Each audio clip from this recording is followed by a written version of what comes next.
the Battle of Lexington on the 19th of April changed the instrument of warfare from the pen to the sword.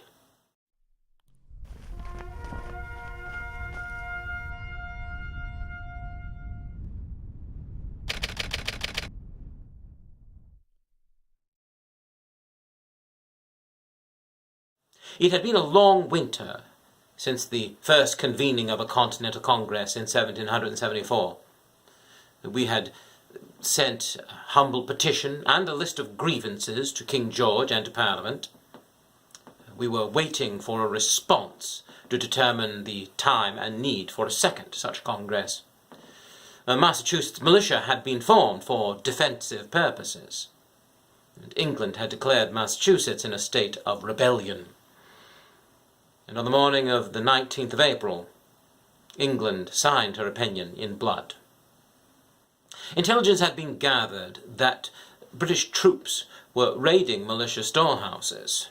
Word had also been sent westward by the likes of Paul Revere and William Dawes toward Lexington, and my cousin Samuel and John Hancock had retreated to Lexington to be with family, as British soldiers were searching for them in Boston.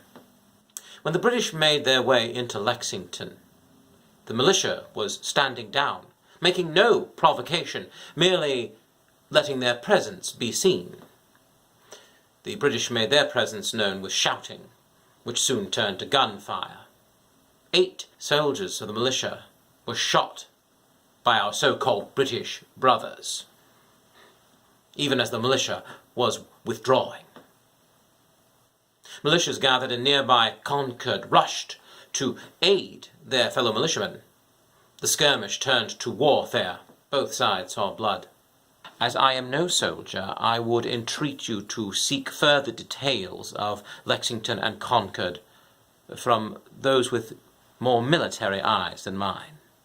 A few days after the event, I rode into Cambridge, where I saw General Ward, General Heath, General Joseph Warren, and the New England Army. There was great confusion and much distress. Arms, ammunition, and clothing were wanting. Sufficient supplies and provisions were not easily obtained. The officers and the men, however, were not wanting in spirit and resolution. I rode from there towards Lexington, inquiring of the inhabitants along the way toward the scene of action, of the circumstances. This was not done to diminish my ardour for the cause. On the contrary, it strengthened my resolve that the die had been cast, the Rubicon had been passed, and as Lord Mansfield put it in Parliament, if we did not defend ourselves, they would kill us. It took far too long to achieve independence. It surprised and confused me that the events of this day did not sway more sooner to it. But it made me all the more resolute to persevere for the cause.